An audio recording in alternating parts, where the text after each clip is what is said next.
Well, it is Sunday the 22nd of November and, hey, day of rest. If you're an atheist like me, let's just throw that to one side. I can see that the audio is actually working. I'm sure you'll let me know if it's not in the stream. The chat is also working. Speaking of streams, the stream is telling me excellent connection. Christ knows how long that will last, but if it is Sunday for you and you are taking the time to participate in this live stream, thank you so much for your company. I do appreciate it. And hey, hopefully it's getting you out of something onerous like, I don't know, mowing the lawn or whatever.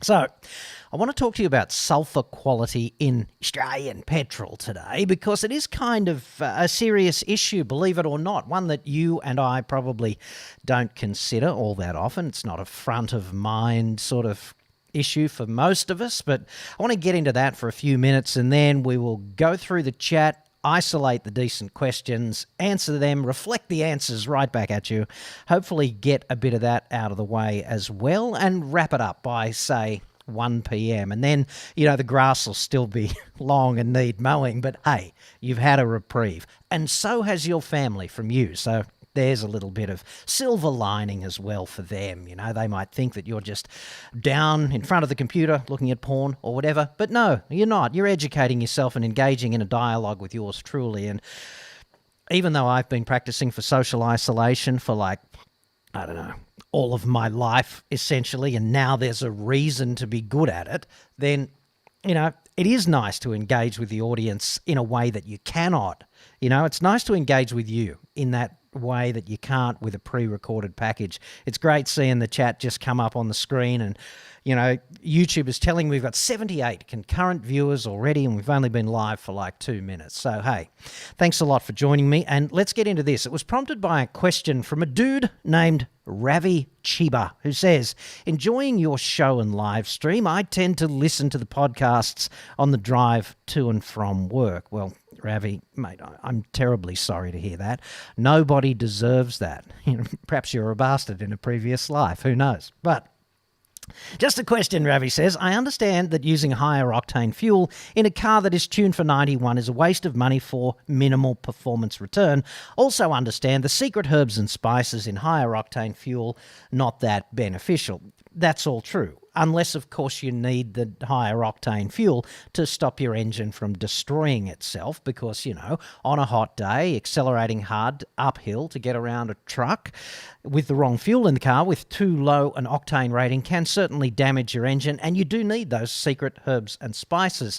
Although it must be said that a lot of those secret herbs and spices that turn entry-level 91 RON fuel here in Australia into 95 or 98 are things like polycyclic aromatic hydrocarbons, which is a mouthful, and it sounds terribly chemistry lab, but all you need to know is that these chemicals boost the octane rating, but they're also known carcinogens. So there's that. Okay, so nothing in life is free. Ravi goes on and says, I just wanted to know if there is any benefit in running higher octane fuel purely because it is low in sulphur.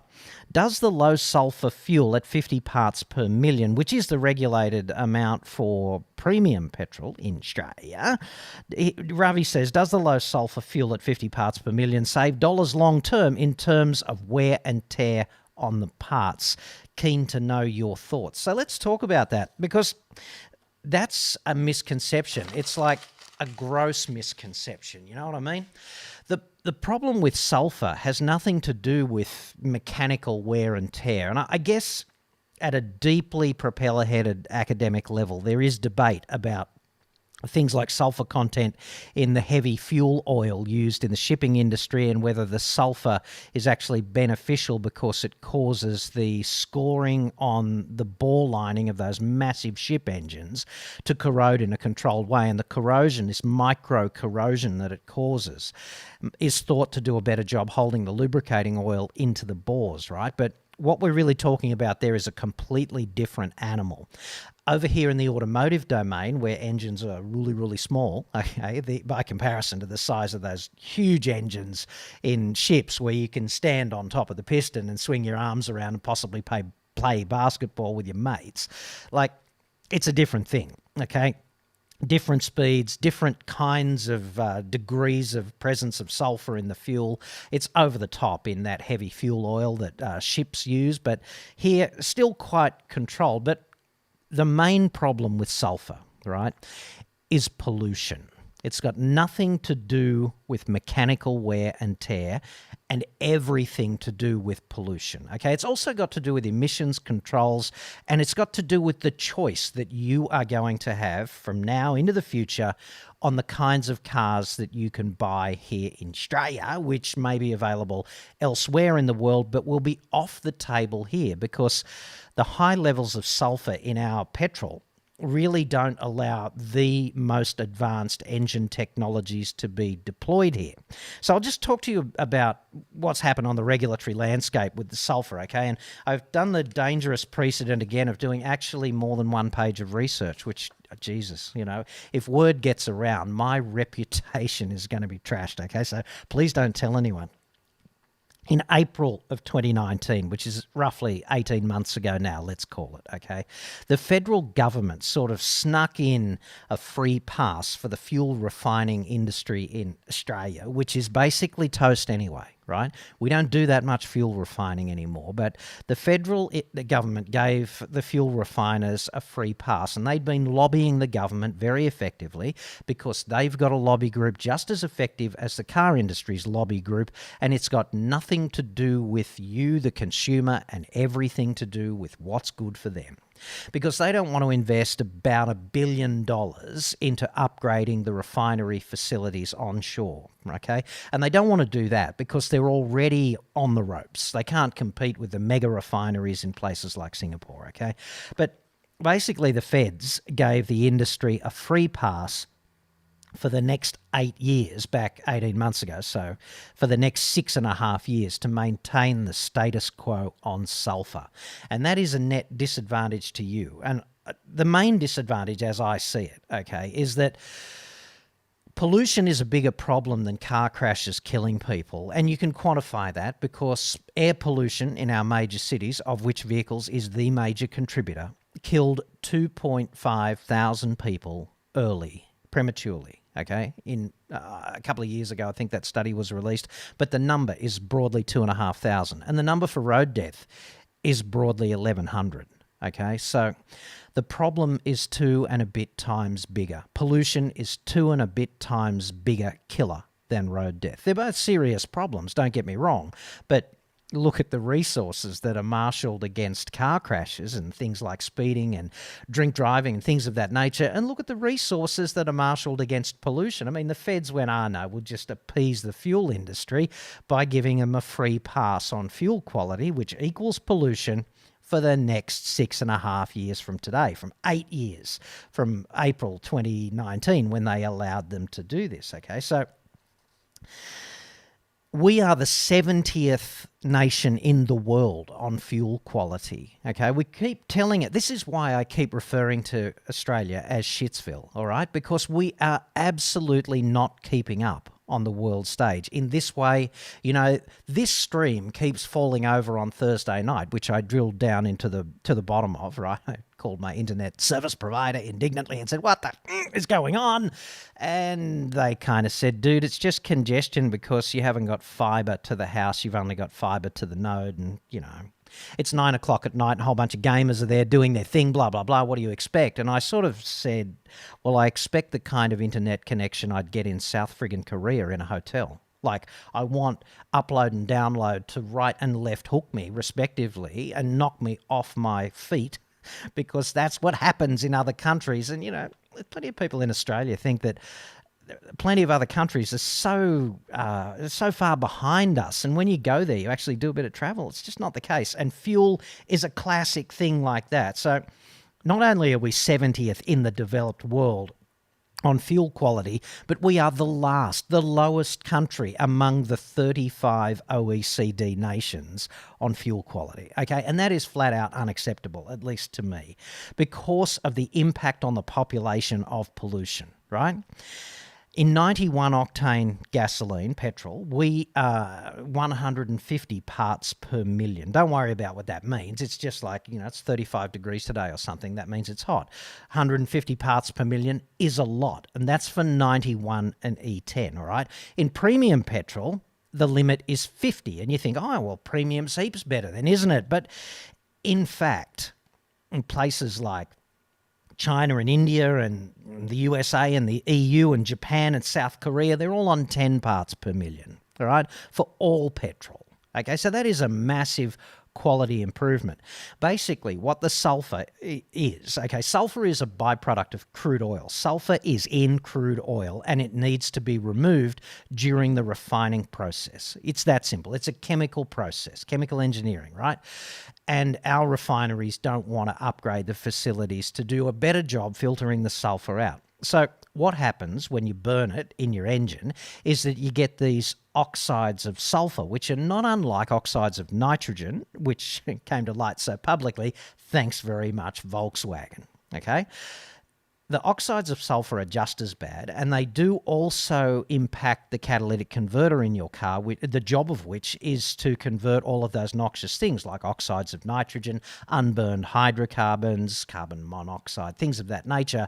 It just takes those chemicals and reforms them in the presence of a catalyst, which is usually platinum. Titanium wouldn't be very effective. Platinum, okay? So for all these reasons, because oxides of sulphur are bad for human health and they impact on the ability of your car to manage pollution, basically, the tailpipe emissions that it emits, we need to up the fuel quality. And basically the feds have just given the fuel refiners a free pass. And this is like axiomatic of the way the car industry has been doing business up until about 2010 in Australia as well. And what used to happen there was the Federal Chamber of Automotive Industries, which is a grubby anti-consumer lobby group representing the car industry, would go and push the barrow, mainly for Ford and Holden, and say, oh, please don't adopt the stricter exhaust emission standards because it'll be too hard for our member companies, Ford and Holden, to retool their factories to make engines that comply with the stricter overseas emission standards. And that's why the rest of the world jumps on Euro 5, for example, and we take years upon years upon years to catch up. That's essentially the framework here. So you've got grubby little lobby groups from the car manufacturers and the fuel refining industry in this nation doing little handshake deals over lunch, presumably with politicians, to delay the adoption of all of these things. And it's got nothing to do with being a benefit to Australian society and everything to do with the appeasement of individual industry sectors at a direct cost to you and me, because 2,500 people die every year as a result of pollution in our cities. They die prematurely, and it's generally not a fun way to go. Sometimes it's a matter of lingering with breathing difficulties for years upon years, and sometimes it just increases the rate of things like heart attack and cardiopulmonary illnesses generally. And that's why we really need to get on top of it. Our premium petrol, which we think of as clean, but is really 5 times worse than the gold standard around the world in terms of its sulphur content, it also punches well and truly above its weight on these chemicals called polyaromatic hydrocarbons, polycyclic aromatic hydrocarbons. Anyway, they're carcinogens, right? They just happen to boost the octane rating. And if you're wondering about diesel and where it fits in, because typically we think of diesel as a filthy fuel, okay, diesel is already at 10 parts per million in Australia, at least as I understand it. But the problem with diesel is that we are out of step here in terms of the cetane rating, which is roughly the same thing as what the octane rating is for gasoline. And we're also out of step in terms of the density of the fuel here. So what this means is, even though the vehicles that are currently imported into Australia are compliant with Euro 5 emission standards, the fuel that we burn in them is not good enough to allow those vehicles often to achieve that compliance. That's essentially what this means, okay? And I've got no doubt that most politicians cannot wrap their brain around this issue. I've also got no doubt that the lobbying on the behalf of the fuel industry and the car industry is extremely effective. And there's no similar lobby group for the Australian population, right? There's no dude going down to Canberra with 10 grand in his pocket and taking a bunch of politicians out for a long boozy lunch saying, hey, dudes, it'd be really good if you did this for the people because blah, blah, blah, blah, blah, blah, blah, blah, blah. Here's a 50-slide PowerPoint presentation and some glossy handouts on that in the way that lobby groups operate, right? There's no one lobbying for the people, and we're therefore engaged. If you want what's right, if it's the job of regulatory agencies to do what's right, we don't have a what's right lobby group. We've got this industry and that industry, and they're all sort of doing these deals under the table, feeling each other's wedding vegetables, metaphorically, and it's ugly. And it's not the way the joint should work. Anyway, that's kind of what happens. It gobsmacks me that we are worse on this than India and China, because you see all of those images of popular culture, images of pollution in China, for example, right? The Beijing Olympics, right? It was a classic for images of that nature. Their fuel quality is better than ours, okay? That's kind of where we are now. You wonder why I call the joint Shitsville. Anyway, it's not about wear and tear, it's about pollution, and that means air quality. And, you know, Euro 6 is just around the corner, but don't hold your breath for better air quality in our cities anytime soon, because lobby groups and politicians together with no balancing opposing force representing the people on this side, it's a disgrace, essentially. And I just wanted to get that off my chest without, you know, standing on a soapbox and thumping the table too hard because, hey, not my style, really. But I did just want to... bring that up. And if you like, for the next few minutes, to the extent that we've got questions to sustain the whole thing, I thought I'd throw the floor open to you. You can give me your questions and I'll do my best off the cuff to answer them for the next little bit. And then when it all ends, of course, you will have to go outside in the humidity and the sun if you're down here with me in Shitsville, and you'll have to mow the lawn. It's not going away. All we can do is, you know, put it out of our minds, however temporarily. Now, let us talk to Tobias Gregory, who says, just fire all those bureaucrats. Instead, give special commissions to highly competent individuals, which gives them power to get things done, and let them cut through the red tape. Yeah, we'd need a balance, checks and balances that would stop the lobbyists from infiltrating that kind of process with their tame PhDs, right? Because that's a thing as well. I agree with you that what we need to do as a society, Tobias, is we need to reaffirm, if you like, how vital the role is of the technical expert. Because look at humanity and look what we all enjoy. Like, we're all sitting here today on Sunday doing this, you know, allegedly on our day of rest from allegedly working from home or something in the middle of a pandemic, and doing this miraculous technology-based stuff. Okay, and it really is a miracle to be able to do this and to get in a car and have it just work, and to turn on a TV and have it just work, and do all of that stuff that we take for granted. And the only reason that happens is science and technology, right?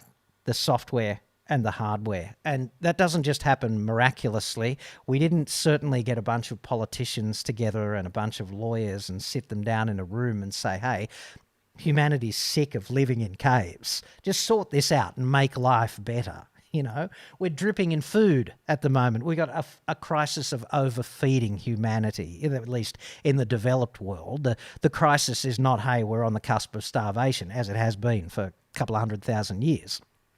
The crisis is we eat too much because that's the way our biology is wired, right? Like, this is all as a result of technology and science leading the charge to technology that solves all of humanity's problems. And yet, when you look at how our regulators operate in the turd mine, okay, they don't value the people who keep the joint running in this respect at all. In fact, they get rid of them at the drop of a hat. Their opinions are often sidelined, like, oh, la, la, la, la, la, I don't want to hear that, because it's just inconvenient in the way that the truth often is. So, yeah, I agree with you. We need to reinstate the attractiveness, the worthwhile, the value of the technical expert in society, because, that's the difference between living in a cave or just sitting down in an air-conditioned house and watching a live stream while you eat, I don't know, friggin' Cheetos or something. So there definitely is that. Daniel M. now says, not to mention Victoria, New South Wales and South Australian governments wanting to bring in electric vehicle taxation. Yeah, agreed.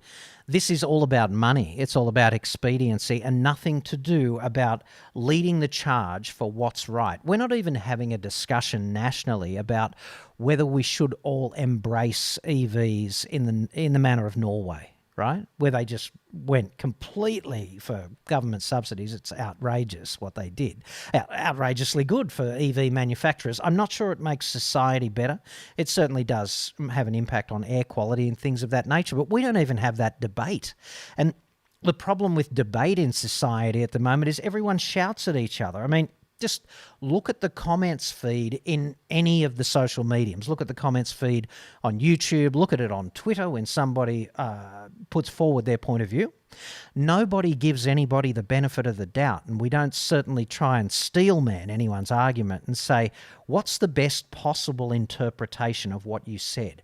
We always take, seemingly, or there's a default proposition among many people, always to take the worst point of view, the worst possible interpretation of what you did or what you said. No benefit of the doubt is given, and we end up in this incredibly polarized sort of bullshit economy where we're all just shouting at each other, and that's not how problems get solved, frankly. What we need to do is give everyone the benefit of the doubt. We need to arrive at a jointly agreed on, supported by reason, set of facts, and then debate what we should friggin' do about it. At least it seems obvious to me, but perversely, in an age where we've got more technology than ever before, it seems very difficult to agree on the facts, and I hate that. Anyway, Phil Tomlinson now says, do you think there's less risk buying a German car in Europe than Australia because there is greater support, or would you still advise against buying BMWs, Audis and Volkswagens wherever you live? That's a really good question. The only place I've ever owned a car is Australia, and the only place I've ever advocated for consumers is Australia. And obviously, the distinction is clearly that in Germany, for example, car making is to Germany what mining is to Australia. If without car making, the German economy would collapse. So it's kind of a big deal in Germany. Right? There's a lot of governmental support for car making in Germany, and Mercedes-Benz are taxis in Germany, right? Because they're made there, and it just makes sense to use the local products, support the local industry, whatever. And I assume the product is at least somewhat better supported there. Most of the problems have to do with support in Australia of particularly Mercedes-Benz, Volkswagen, and Audi. Okay, they're terrible at it, and the main reason, the main thing that makes them terrible is not that they're unreliable.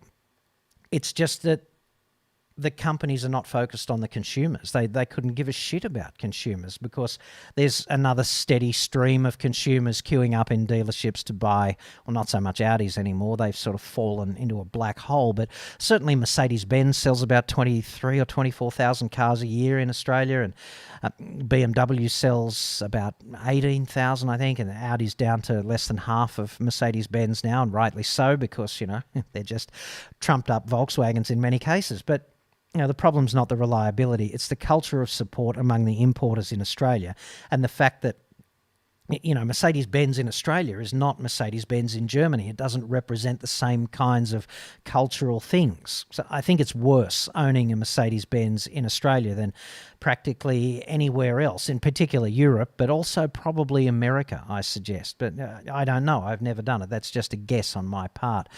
Brett B now says, John, why do they call those things on the door armrests when there is no way a normal-sized person can rest your arm there while still holding the steering wheel? That's a good point.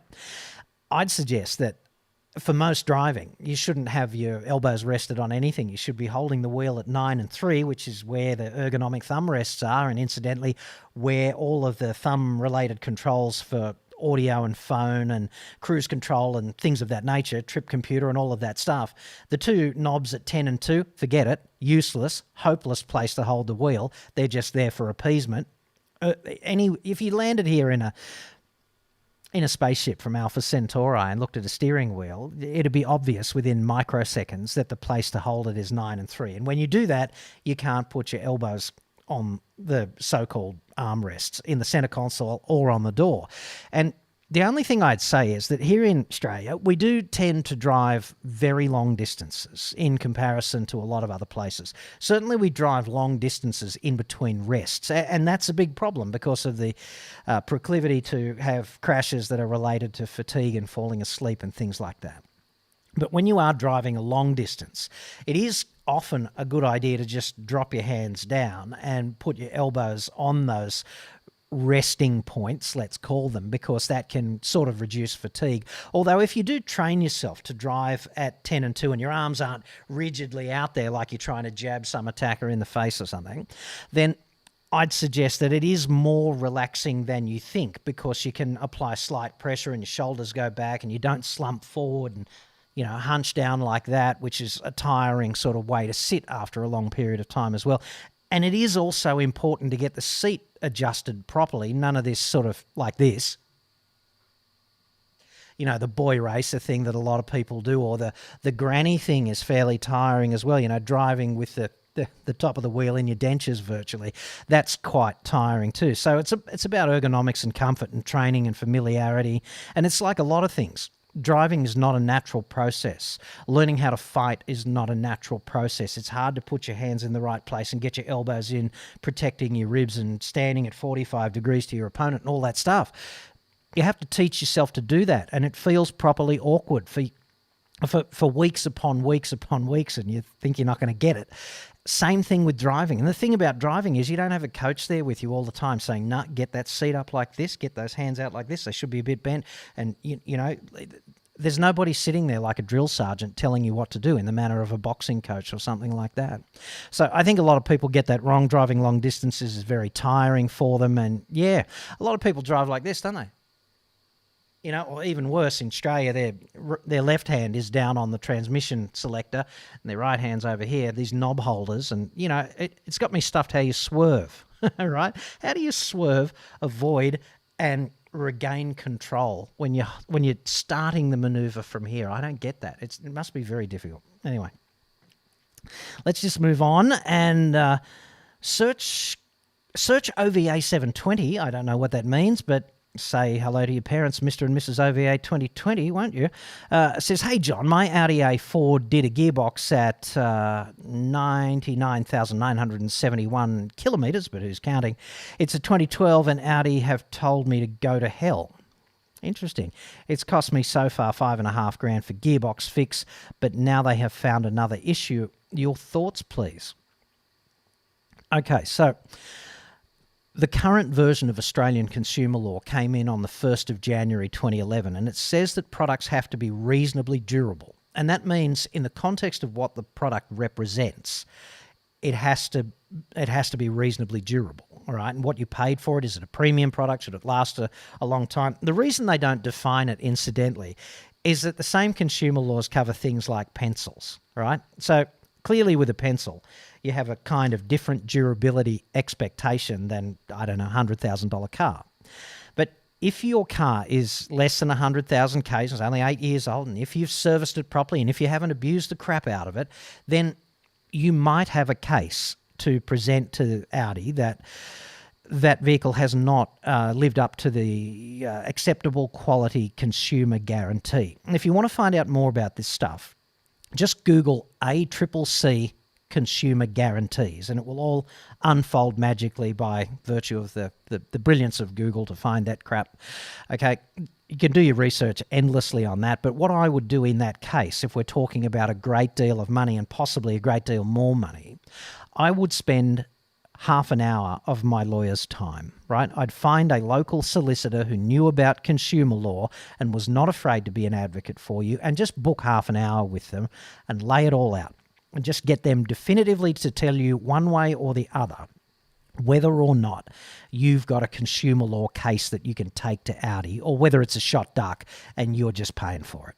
Okay, that's what I'd want to know. So, mate, I'd do that, and I wish you all the best with it. But some car makers put up much more of a fight than others, I'd suggest, and Audi is one of those car makers, unfortunately, that does not give customers the benefit of the doubt.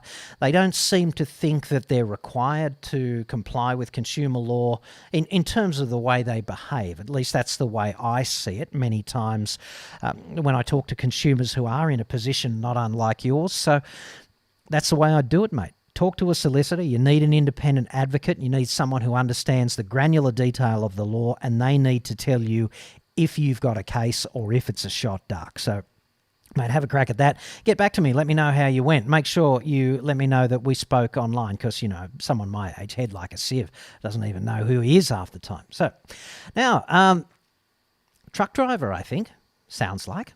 BWD says... Has there been any research into the adverse effect of sitting too close to an airbag when it activates? I would imagine there are a lot of people, usually the elderly, who are putting themselves at risk. Yeah, absolutely. See, crash tests are done with a representative dummy. The dummy is representative of some default human anatomy, okay? And I don't know the granular detail of what that is, whether it's an example of gender bias there. I don't know if it's sort of the median human or the median male or what it is, but it's certainly not a child, and it's certainly not a big fat bastard, and it's certainly not somebody who's starving themselves to death, okay?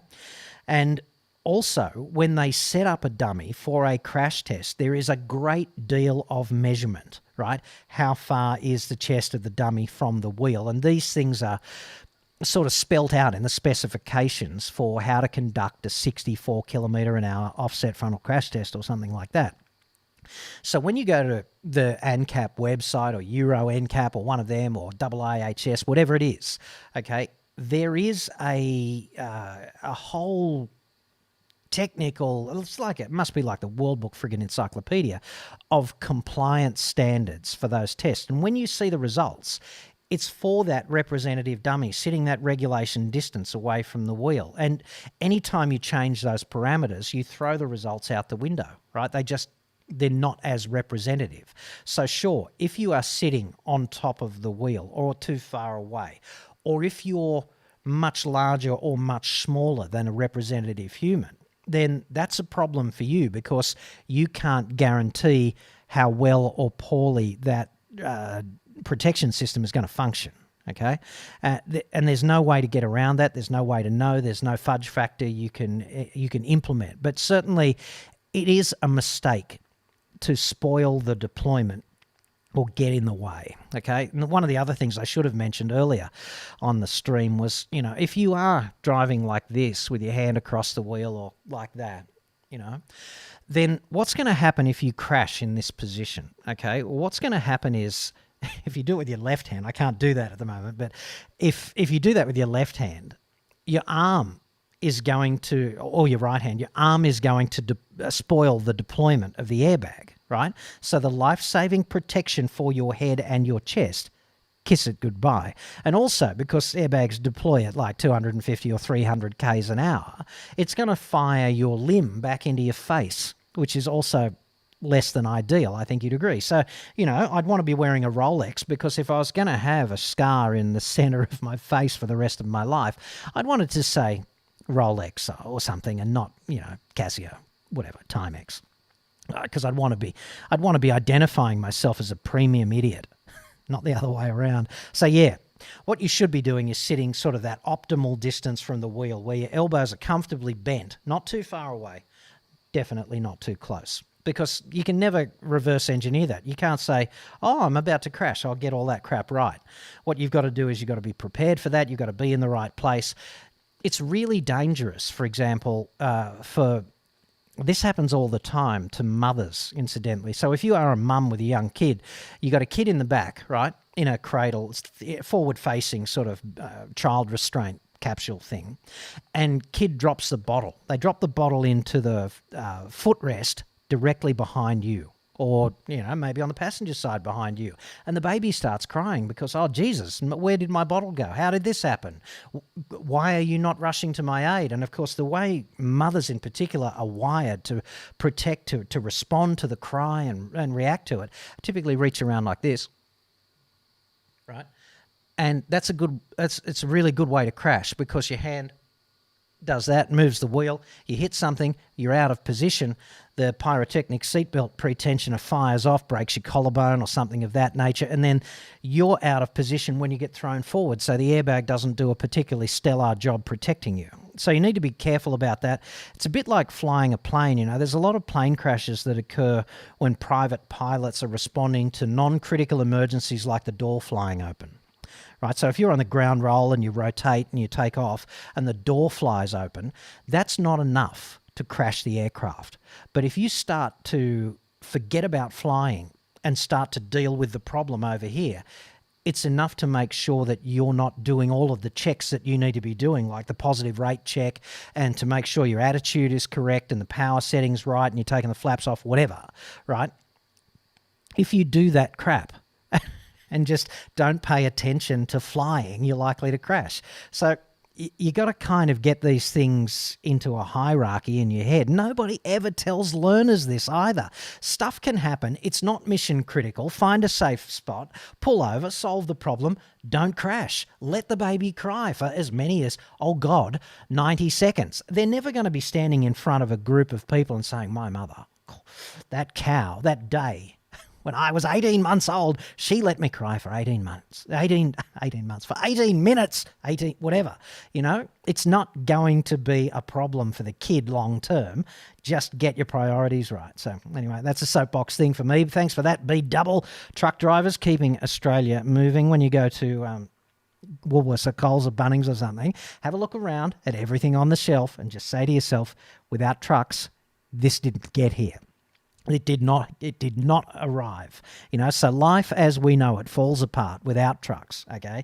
And therefore you might want to think about how you respond to them, how you react to them in traffic, and all of that stuff, because they are critical to the functionality of our society. So, if they're a bit slow going uphill, or, they're clogging up a bit of the road, then when you're at Bunnings or friggin' Woolworths or something and you want pate or whatever it is that you want, or a circular saw, or both pate and a circular saw, then you just got to say to yourself, well, the truck got this here, so maybe I'll give them a break in traffic. There's that. Terra 666, okay, nothing maladjusted about that as a fake name, says, thinking of getting a tint for my car, and I'm considering to get 20% all round, but the legal limit here in WA is 35% in the front window. Should I just stick to the legal limit? Well, you can't exceed the legal limit, obviously, so 35%, don't exceed it. But then I'd want to see it installed in the car. I'd want to go to a showroom and have a look at a car with that installed and go, yeah, I can live with that, okay? Like, how hard is it? Try before you buy kind of thing. That's what I'd do. I certainly wouldn't go beyond the legal limit, though, because if you do that, it's just a great way to get stopped and defected. And then, uninstalling tint is one of life's great grudge activities. You don't want to do it. All you're going to have is an untinted car then, and then you're going to have to go back and tint it to the legal limit, or keep doing the same thing over and over again and have a whole bunch of uninspiring conversations with the constabulary. So I wouldn't do that. To me, that's just kind of a waste of time. Crackerjack now says, hey, John, what do you think of GM's direction to really push the ute pickup market to the Chinese? It's a commercial decision, Utes and pickups are very popular all around the world, and I can see them probably kicking a goal in China.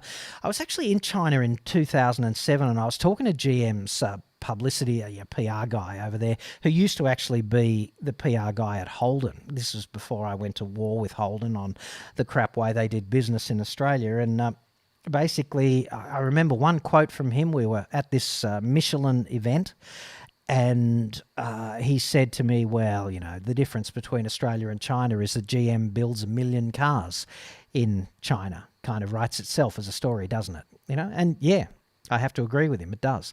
The size of the market in China is insane. And if you're a car maker, you would want to secure a big chunk of that. And obviously, pickups and utes are popular all around the world. Like in Retardistan, they're hugely popular. Not so popular in Europe because fuel's so expensive, but anywhere where fuel is reasonably affordable, like Australia or America, Canada, just South America also.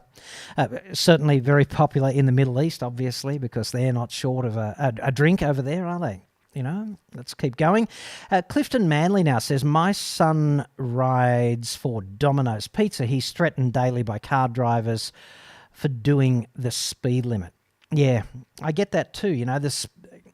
I had a chat to it wasn't a chat, it was an email from a paramedic, but I've had this chat with paramedics, and the remarkable lack of sympathy that everybody on the road has for everybody else on the road, and the remarkable lack of empathy and cooperation, it just gobsmacks me, because I got to tell you, the first time I went to Los Angeles, right, I was in my 20s, I guess, and I went there for work. We were covering a car show in Illinois. We flew into LA. We had a couple of days in LA. We hired a car, and my mother was so... she's very middle class, my mother, and she was down on me going, because in Australia, okay, all you ever hear about Retardistan is people getting shot, all those guns, right? And we were on one of the notorious freeways in LA, the 5 or something, and because everything's mirror reversed, this is my first time driving on the wrong side of the road, sitting on the wrong side of the car. It's all very confusing. All the freeway off-ramps are on the wrong side, at least for us, okay? So you've got to drive like you're mirror reversing everything. And we got to get off the 5, and it's like 3 lanes over this way, okay?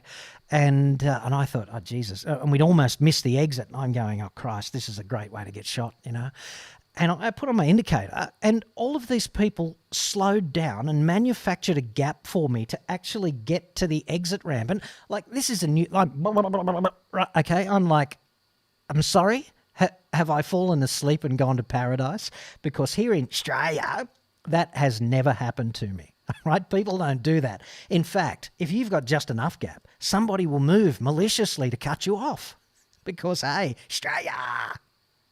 We've got this incredible combination of aggressiveness and incompetence among the median standard of driving. Everyone's aggressive and everyone's incompetent. There's no skill. The ambient level of driving is crap. And the one thing, if I had, if this was Harry Potter's friggin' wand, even better.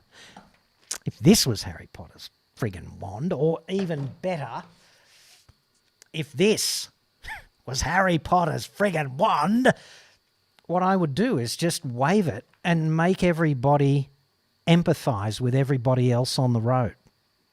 Okay? Cyclist ahead, let's give them a wide berth. Pedestrian trying to cross the road, let's just stop and allow them to cross. Or let's manufacture a gap for that poor bastard who's trying to get out of an intersection into the traffic. It's not really that hard, and it doesn't really cost you that much time. And I don't know why these dipshit ministers for roads in various states don't have some sort of politeness campaign or whatever. Just give everyone a fair go. How hard is it? If people bought groceries, if people drove their shopping trolleys the way that people drive on Australian roads, we'd need bigger prisons for all of the supermarket homicides. We just would, Anyway, let us move on. Jason D now, who stands out to me, he says, how does the sulphur content compare between fuels that are 10% ethanol? Is the sulphur content less, the same, or more due to the ethanol? Okay, so the ethanol is only in 91. The maximum proportion of ethanol in E10 is 10%. It's up to 10%. Okay, so if 91 has 150 parts per million maximum of sulphur, and you put 10% ethanol in it, there's no sulphur in ethanol because ethanol is a distilled product from, usually wheat in Australia, at least in New South Wales. So you can take about 15 parts per million out of that by virtue of the displacement of 10% of the 91 with ethanol. So 10% of 150 parts per million is 15 parts per million. We're down to 135 parts per million. So it's better, potentially, but I wouldn't suggest that this is any kind of solution to the underlying problem because it's still, terribly filthy in comparison with the best practice everywhere else in the world, which is 10 parts per million. So there's that. Akadaka, that's an Australian thing, isn't it? If you can use E10 fuel, would you use that all the time instead of, say, unleaded 91? Also, if you have unleaded 91 in the tank, do you need to empty the tank before adding E10? No, you don't need E10. All the fuels are compatible. Right? It doesn't matter. You can have any blend of 98, 95, E10 and 91 operating in your tank at any time in a car that is compatible with 91 octane fuel, okay? That doesn't make any difference. You can shandy it up any way you want. And, basically, the thing about ethanol, right? It's perceived as an inferior fuel, but actually the ethanol is an octane booster. And from memory, I think the octane rating of pure ethanol is about 103 octane. So when you mix it up with 10% with 91 octane, I think you get about 93.5 or something like that. Someone out there with a calculator can do that right now. It's a very easy computation, but I just don't want to bother, and you don't want to watch me do that. It's about 93 and a bit. Okay, if it is the full 10%. So it's not an inferior fuel. All that happens is octane rating goes up. So performance goes up slightly, okay, but you won't be able to feel it. And the other thing that happens is your fuel consumption is going to increase slightly, because even though ethanol is a higher octane fuel, it's got slightly less energy inside it compared with petrol. It's got 30% less energy, but there's only 10% of it in the E10. So E10 has about 3% less energy in it than 91 octane fuel. So your fuel consumption will go up by about 3%. Your engine will go a bit better at wide open throttle against a balancing load, but you're not going to feel any difference either way. And you're not going to be able to feel the fuel consumption difference either, because most people are incapable of measuring their fuel economy in a scientifically controlled way and getting meaningful answers down there in that 3% domain. It's very difficult to do that in practice. So for all of these reasons, I'd suggest, just go with E10, because the big advantage of E10, as I see it, is it dilutes our national dependency on foreign oil, because all of the ethanol that we consume in E10 is produced here. It's grown here and produced here. So farmers grow it, it's distilled here, it's all made here. We're contributing to the nation and money's not going offshore. That's good. We're not dependent as much on the supply of fuel from overseas, and we drink about 20 billion litres of petrol a year in Australia, so we could dilute that. We could reduce our dependency by roughly 2 billion litres of foreign oil just by embracing E10. And I don't know why there's such a popular perception that it's such a shit fuel, because frankly it's not. There are advantages and disadvantages, but they're really down there in the noise. It doesn't really make any difference, and the pluses offset the minuses. There needs to be more competition in the manufacture of ethanol, incidentally, because there's essentially one manufacturer of ethanol in New South Wales, the most populated state in Australia, okay? It's essentially Manildra all day long, okay? And they operate a distillery for ethanol on the south coast. And if there were more providers of ethanol, then there'd be more competition. And I'd suggest that the pricing structure of ethanol would be more reasonable. I don't think it's healthy for markets to have a monopoly, and that's certainly what pertains at the moment on that. Now, Jonathan Vander Unpronounceable Art says, hey, right back at you. What's the difference between types of diesel sold in Australia, e.g. premium, regular, and what should I use with my DPF diesel vehicle? Okay, the diesel thing is really mostly marketing, okay, because there's a diesel fuel standard, diesel fuel quality standard, and there's no difference between let me put it this way. Engines and DPFs and systems like that in Australia are designed to run on fuel that complies with the diesel fuel standard. And all diesel sold in Australia complies. At least all automotive diesel complies with that, okay? That would be things like the cetane, the minimum cetane rating and lubricity and all of those things. There's viscosity and all kinds of things in the standard. So it all complies. What the fuel manufacturers will tell you is that there's a superior additive package in the premium, and it does things like it doesn't foam as much on filling up, so it doesn't bubble up as much up the filling spout, who cares? And they will talk about cleaning your engine, but I'm not so sure that dirty engine is a thing, okay, because the fuel pumps up the high pressure end of a common rail diesel engine, the fuel pumps and the injectors, they're very precise things and they don't get dirty. And if they do get dirty, it costs you heaps, okay? But that dirtiness is usually the result of some sort of internal problem, like you filling up with gasoline instead of diesel. And because gasoline doesn't lubricate the pump, it spoils the shit out of the hardened faces that deliver the pressure to drive the injectors. And all of that swarf and those filings and all of that, stuff that falls off, that spalls off, I guess, just flows downstream and screws your injectors. And I'm not seeing a long-term trend towards the failure of modern diesel engines as a consequence of running standard diesel. So I'd suggest premium diesel's mostly marketing. And if you want to buy it, it's not going to hurt, but I don't see not buying it as being a disadvantage for a modern diesel engine with, DPFs and all of that stuff, the piezoelectric injectors and all of the expensive stuff to fix. I'm not seeing the fuel quality standard for diesel being an issue there. It certainly was before we had the 10 parts per million limit on diesel in Australia, but not so much now, I don't think. Now, we've got Mark Valme. Now, apologies, Mark, if I mangled your name there. Valme, how else would you say it? The Mark 8 Golf R, would you wait for it to come out and then wait for dealership prices to come down, or is it shit and just get the Mark 7.5? Fan from America. Well, Mark, thank you for being a fan.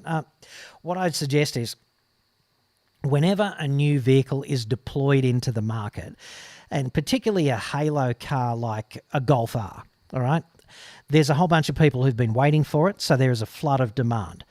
Prices, actual transactional prices, are set, if you like, by supply and demand. And when you pump up demand and supply is whatever it is, then the price goes up, yeah? That's just how this works. So I would certainly wait until demand recedes back to normal cruising altitude, and I would also wait in case there are bugs like teething problems that need to be fixed. And that happens, they'll implement these running fixes, and 3 months down the track all the cars that are sold have the running fixes in them at the point of sale, and that would be me. That's what I would do. I have a reservation about Volkswagens generally. I would say that generally they look great and generally they drive great, and certainly Golf R is a halo performance car and there's nothing wrong with how it goes, okay? My reservation is how you will be treated as a customer if you have a problem, and that's not going to change anytime soon. I'm also unable to comment about the level of service that you might get from Volkswagen America. They might have changed their tune after 2015. Who knows? I'm not a specialist at that. Certainly a very nice car, but I would wait. And I'd give it, if you can give it at least 12 weeks, I think that would insulate you nicely from those two problems, teething problem and the short-term blip in demand that pumps up transactional prices by removing essentially your ability to negotiate effectively. So there's that. Now, George is there in the chat as well. He says, "Hi, John. I have washed my mouth with soap for suggesting you have crossed a senior line on Twitter." Oh, it's that, George. Yes. Well, there was that. We'll get to that, but I'll tell you the backstory there because that's kind of funny. If I can find it here and multitask, talk and operate a phone at the same time, I think I passed the test. Jesus, don't tell anyone. This is a breach of the male code of ethics, being able to do both these things. But I was driving the Kona EV the other day. I don't know how well focused that is, but I took that photograph of the dashboard after driving it I think I drove it about 150 kilometres at that point, right, after charging it up fully. And essentially what it's telling me is economical driving 98%, normal driving 2%, aggressive driving 0%. And I looked at that and I thought, has it changed me or am I losing my friggin' touch? And of course I tweeted that because I was, at a loose end at the time, and I thought I'll just go on the Twitters. And George gets back to me and goes, maybe it's just a senior moment, dude, kind of thing. Anywho, I pointed out to George that I really wanted to age disgracefully, and this wasn't cutting it. This horrible driving style wasn't cutting it. So anyway, thanks for engaging with me, George, on Twitter. I appreciate it, mate. Now let's answer your question. What is your opinion on the new BMW M340i? It seems like a good compromise between the 330i and the hardcore M3. All right, now up front, I'd have to say that these are pretty niche products, and I generally don't spend a lot of my time driving hot BMWs. Like, when you've been a motoring journalist for 30 years, it's kind of nice to drive speedy premium cars, but it's not as nice as if you never get to do that and you haven't really ever had an opportunity to drive that sort of thing. If someone said to me tomorrow, do you want to spend a week in a Porsche GT3? I'd go, not really. And I have driven a couple of those GT 911s. They're pretty hard to live with, which is the point I'm getting to about an M3, okay? An M3 is kind of like most performance cars. When you've got a car that is optimized for really hardcore performance, it's awesome to drive like that. It's properly awesome.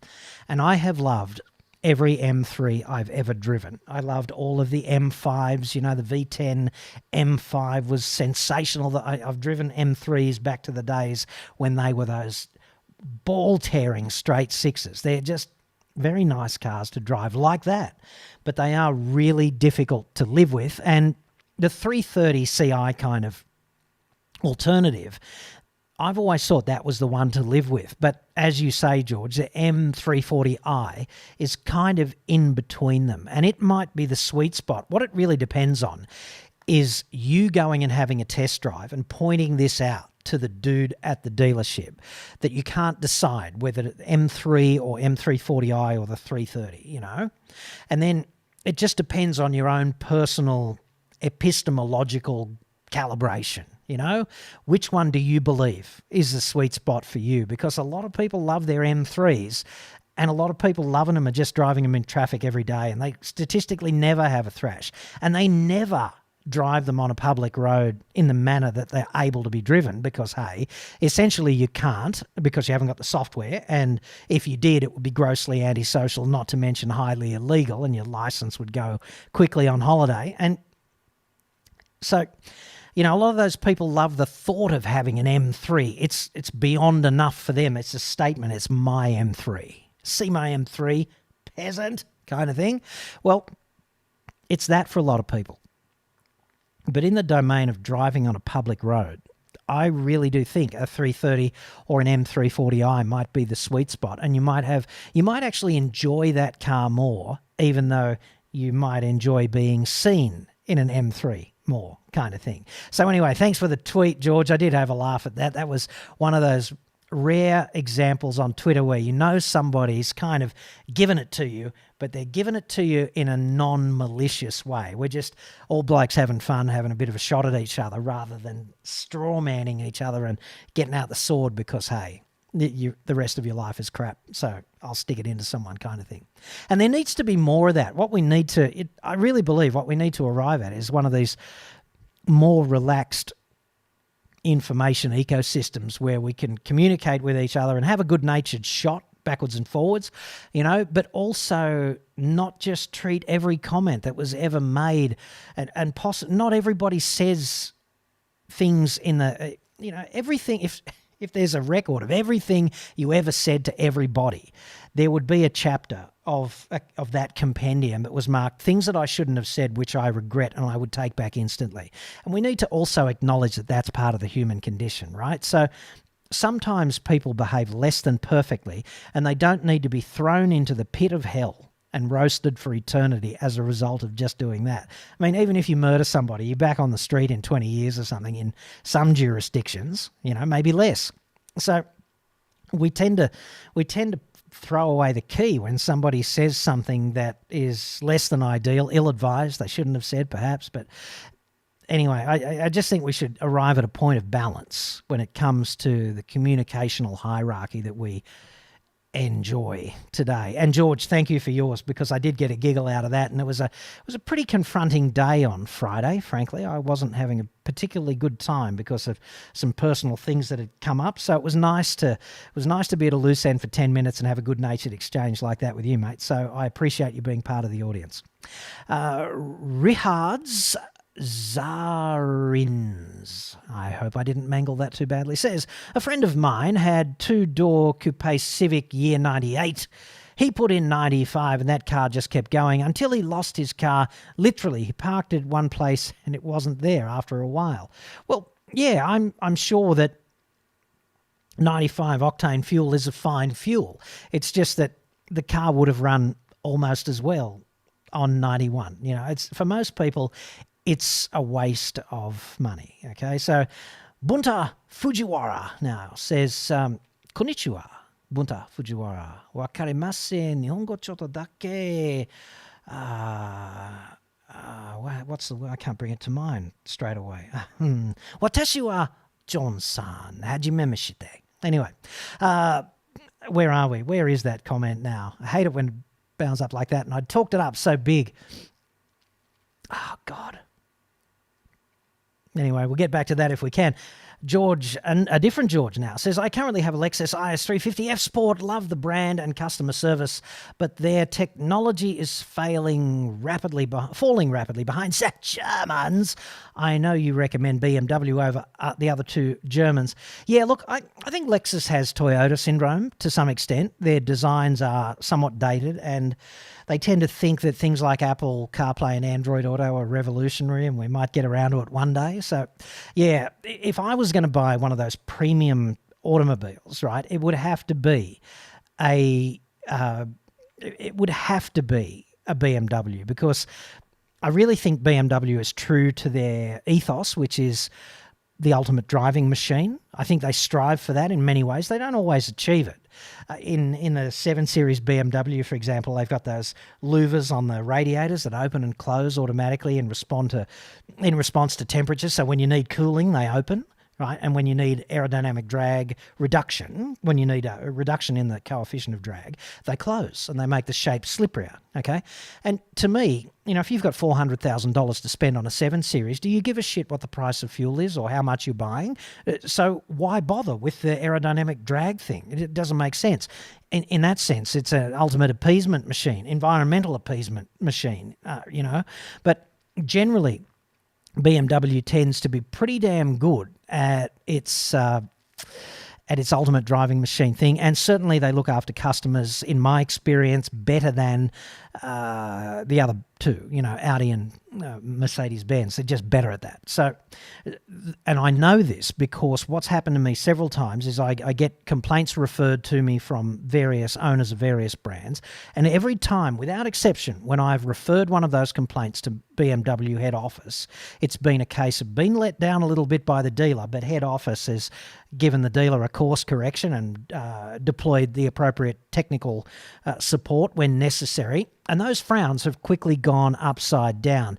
And there have been 2 different public relations managers that I've referred those complaints to.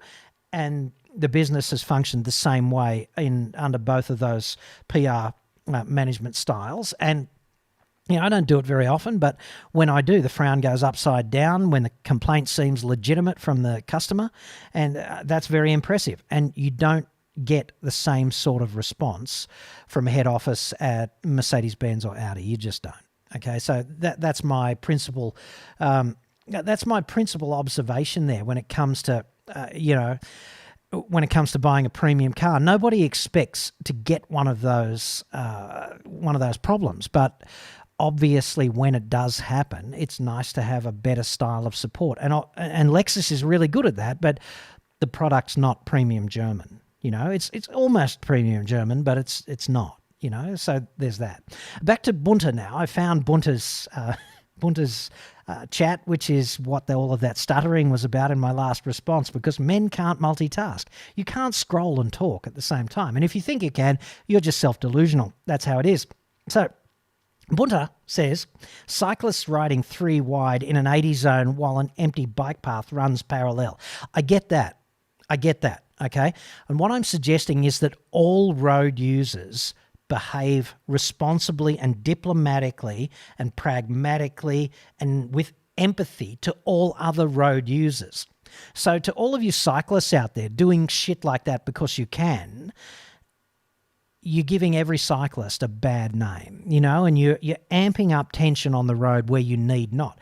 If there's a bike lane, friggin' use it. And if you're a pedestrians are particularly vulnerable.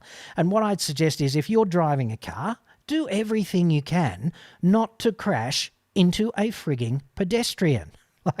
This should not be a revolutionary suggestion. It should just be, I'm going to drive a car, and one of my default settings that cannot be changed is do everything I can not to crash into a pedestrian or a cyclist. But if you're a pedestrian, how about you don't put yourself at risk? Or a cyclist, right?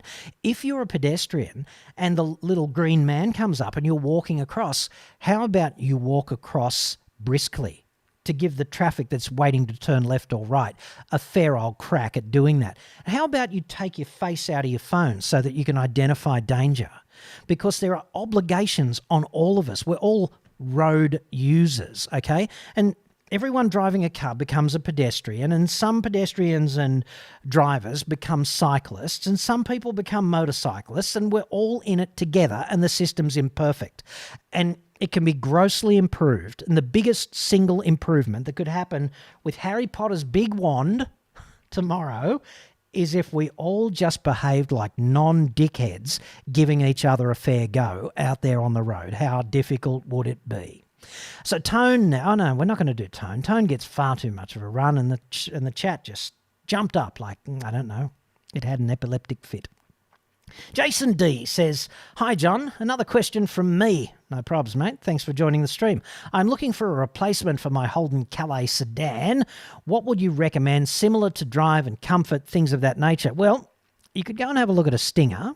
It would be kind of like that V8 Grand Touring machine. You could also look at a Camry, because I know they have that awful sort of automotive equivalent of the colour beige kind of thing going for them, but the current one's actually okay, and it's quite large. You could look at a Mazda 6 as well. That's an understated car, as well as a Hyundai Sonata. So check all of them out, and it depends kind of what matters to you. It depends whether it's performance or ride quality, or whether you like that, engagement or whatever it is. But if you drive those 4, I think it was, then report back, mate, and we'll work it out from there in subsequent live streams, which I plan on doing quite a bit more at this time. And isn't it interesting? Because we've been going now for about, as near as I can tell, an hour and 7 minutes or something. We haven't had any hiccups on the stream front, right? The app is telling me the connection is excellent, and it's not falling all over itself in the manner that it typically does on a Thursday evening at about 9 p.m, which I guess is when the mad keen gamers all gum up the system of our imperfect national broadband network. So I might be transitioning, I think, to a few more lunchtime live streams at the weekend and during the week as well, because you can always play it back in the evening, but if you want to participate, you might have to engage during the middle of the day so that the stream doesn't become intolerable to watch towards the end there. But we'll see how we go. I might also transition to sort of 7:30 p.m. on a Thursday and see how that goes from a demand point of view. But I'm not going to soldier on if that just degenerates into unmitigated crap. Now, Dr. Elvis H. Christ says, "Driving courtesy is great, but only works when everyone does it." No, that's not actually the case, Doctor. What's actually the case is you've got to ignore the dickhead. You just do, okay? It's kind of like is kind of like not getting in a fist fight. To get in a fist fight in many cases, not every case, but in many cases, you're often complicit. You know, even though you might be notionally on the ethical landscape the wrong-ed party, you're often complicit in this process of getting in the fight, right? Because you don't turn the other cheek. You don't get, mate, come on, I don't want to fight. Can I buy you another drink? Like, we're all in this together. I'm terribly sorry if I offended you, whatever, okay? It's the monkey dance, right? Once you get two sets of index fingers going like this into two chests, that's when a fight sparks off, right? But if you really don't want to engage, and you got to cop it, your ego has to cop one for the team, absolutely, just don't engage, right? So if somebody cuts you off in traffic, you can use the horn illegally and flash the lights at them illegally. You can overtake them and cut them off illegally, and then you can brake test them illegally, and then they can get out with a screwdriver and jam it into your chest illegally. Or in a parallel universe, the reasonable universe, someone cuts you off and you go, dude, you're an asshole. And you just drop back and you keep driving and you just roll with it, because we're all stocked up on assholes out there on the road. But you can do your little bit to un-asshole the driving environment. You just can. It's not that hard. So Dr. Christ goes on and says, it's hard enough to even get most idiots to put down their phones and pay attention. Yes, it is difficult to do that. You can't expect everybody on the road, sadly, to be diligent. You can't expect them to manage distractions. You can't expect them not to be hyper-aggressive assholes, particularly here in Australia, where that kind of thing is a big problem, particularly in our cities. So all you can do is mitigate the risk and control your own behaviour. And that's got to be your primary job if you're holding the steering wheel. Mitigate risk and just don't amp up the aggression in your neck of the woods. And I would have to say that I have not always been perfect at either of those things. But as I age, I am seeing the benefit to being better at it. And, you know, that's one of the things we can do, isn't it? We can aspire tomorrow to be better than we are today. It's like exercise, right? I always talk about exercise, and the purpose of which is to make you, it's to crush your soul and leave you a withered husk, and to demoralize you completely, and to reinforce how pathetic you are physically, okay? That's what exercise is, really. Don't believe any of this self-help shit. That's what exercise is. That's what it's got to be. And therefore, the motivation to exercise tomorrow springs from the desire to be incrementally, infinitesimally less pathetic tomorrow, but to still have your soul crushed. And that's the only way exercise works. That's how you get better. Driving's like that. It's a crap environment, generally. You know, it's not fun. Driving's fun. Heel and towing back from fourth to third at 4,000 RPM or something, 5,000 in a good car, heel and towing back at about 5,000 RPM in a good car, hard under brakes into turn one. That's awesome. Okay, that's driving. Just being in the car in a city, that's shit. It's intolerable shit, okay? And all you can do is treat it like exercise. Just make your relationship with that process slightly less intolerable shit tomorrow. It's still going to crush your soul, okay? And that's allowed, because that's the way life is in so many different ways. I'm not a feel-good guy. I'm a pragmatic drill sergeant. So there's that. Remus Laurentius says, I agree with what John said. Well, that's not a prerequisite of being part of the stream, but thanks. Says, just because some people act like jerks doesn't mean we got to be mean and hostile to everyone. No, it doesn't. And you don't even have to do that like this is something you do for the other guy. Okay, you're not doing it for him, you're doing it for you. Because if you go off in traffic, what you're doing is ramping up the risk to you and the people in the car with you, whom you generally love and want to protect. Okay? So it's like forgiveness. People think forgiveness is this thing that you do for somebody else. That's what a load of shit. You forgive someone because it takes the load off you when you drop it and forgive it. Okay? Failing to forgive somebody is like drinking the poison and hoping the other dude dies. right? It's perverse, you know. The human condition is perverse, and it's certainly not the way Hollywood portrays it. So that's one of the problems with pop culture. So we'll just do another couple of these now. My voice is starting to pack up because, hey, this is a lot harder than radio. We've been going for an hour and 15 minutes, and in radio we would have had 2 news breaks for 5 minutes a piece and 5 or 6 ad breaks by now at 2.5 minutes a piece. It's quite hard to talk for an hour and 15 minutes without gibbering like a monkey. RL Agito says, did anyone notice the double standard of having freedom to risk your life on the road but not freedom to risk your life in this pandemic? You don't really have the freedom to risk your life on the road. Morally, you certainly don't, because if you die on the road, your problems are over, or at least they're in a domain, you know, that some people believe exists, but we have no evidence for, and you'll be dealing with them over there. And there's, you know, no Ouija boards really don't work, so there's really no communication to and from. We never know, but your problems are over in this domain, okay? But you don't have the freedom to risk your life on the road, because if you die on the road, imagine what it's like for the poor bastards who have to pick up the pieces, the paramedics and the police officers who have to see the carnage and control the environment over and over again and see the impact on other people.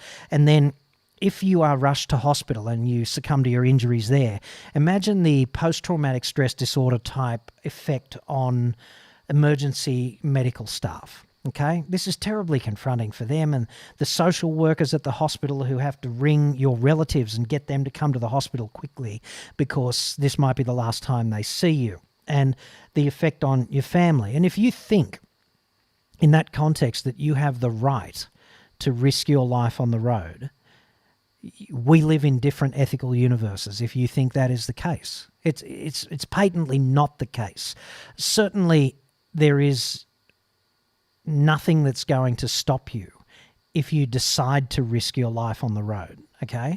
But that's not the same thing as having the right to do it. So I'd take exception with that one, but, you know, we all live life according to a different set of rules, and that's just my take on it. Brad Griffin now. I've seen Brad's name pop up here and there for many years in various comments. And thank you for being a long-term fan of the channel, Brad. I appreciate that. Having been a professional driver for 30-odd years, Brad says, I've learned that raging at dickhead drivers is pointless, like trying to teach a pig to dance. Yeah, that's right. The novelty would wear off, certainly, because talk about your target-rich environment. As a professional driver, someone who's on the road all the time, raging at dickheads would get old in week 2 of the job, wouldn't it? And it doesn't make any difference. It's like forgiveness. You've just got to drop it and let it go. And then, hey, everything becomes easier. And your blood pressure. Think about the effect on your blood pressure and the cardiovascular health as a result of just dropping that stuff. Willie Nebula says, welcome to the dark side. You have been shadow banned and demonetized. John, you have mentioned the banned word. Okay. I don't see that, but okay. I don't think I've breached any of the community guidelines. I do try and stay inside the box. I tried to do that in radio. I almost managed it too most of the time. Keith says, John, don't you find people have split personalities like Goofy from Disney, then get behind the wheel and they turn into this angry know-it-all dude or dudette? Yeah, I do find that. I actually find there's some remarkable inconsistencies in people. Like, I know people who get behind the wheel of a car, who drive a car and rage at cyclists and pedestrians and then behave deplorably if they become cyclists or pedestrians. So, you know, the human condition, when you make sense of that, get back to me, dude, you know. Now, we'll do one more. RL Agito has come back with a response. I do like RL. He's a regular too, and he's someone who almost, without exception, disagrees with me. He says, I'm not sure I was clear enough, but we all risk our lives being outside in the traffic on foot or not. Okay, so risk is a different thing to going out and taking unacceptable risks. So yeah, we do risk our lives. We risk our lives if we remain in bed because, you know, it's probably a fairly unhealthy way to live lying down all the time, dude. What you don't have the right to do is take unacceptable risks on the road. This is the point I was making. And you also don't have the right to place yourself at risk in a pandemic because of the nature of the transmission of the disease. And I think there's a great many things to be learned from the pandemic, in particular the different policies that were enacted around the world and at what time they were enacted and how effective they were at keeping the infection under control. I think we could all learn a great deal in the domain of risk management on things of that nature. Let's try and end, shall we, on a slightly more upbeat note. Abstar 1989, I've got no idea whether this will be upbeat or downbeat. It's one of the things about being live in this environment. There's no vetting of the chats. We'll just go for it and wait until we get to an upbeat one. Glad to see the streaming quality has been vastly improved over the last live stream. Me too, dude. And it's got everything to do with the time of day, I feel. I was quite disappointed with the stream quality last time, not pointing the finger at anyone. Well, I'd be pointing the finger at Malcolm Turnbull, because he was the dude at the top of the decision-making process for the NBN.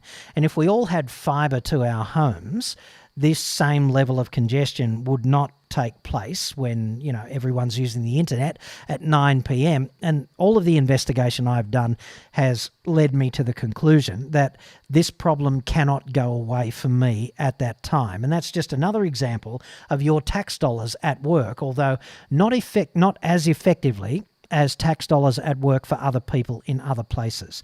So what I'm going to do pragmatically with relation to these live streams is I'm just going to choose a time when I can engage with as many of you as possible in this way, when the stream is likely to be better supported so that it doesn't seem like, aliens have possessed my brain and only allow me to get, 3 seconds worth of words out for every 12 seconds of speech, which is highly difficult to follow, but I don't know, it could be somewhat entertaining if you've had enough to drink, for example. So there's that. Anyway, it is now 1:20 in the afternoon, Sunday the 22nd of November, and this stream has gone amazingly well. The chat has worked. The stream quality has been contemporaneously excellent the whole time. We've had good interaction with a bunch of you, and I thank you sincerely for your company this afternoon. Unfortunately, just out there in the heat, if you are here in Shitsville at the moment, the lawn does still need mowing. You'll have to get on top of that, and you'll have to interact with the other people in your life, and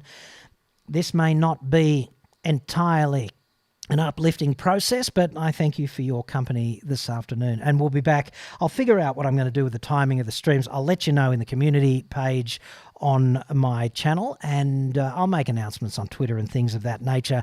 And if you subscribe and hit the bell notification icon, obviously you will get a desktop alert when I go live as well. So there's that. Anywho, that's it from me. Thanks very much for your company. Enjoy the rest of your weekend.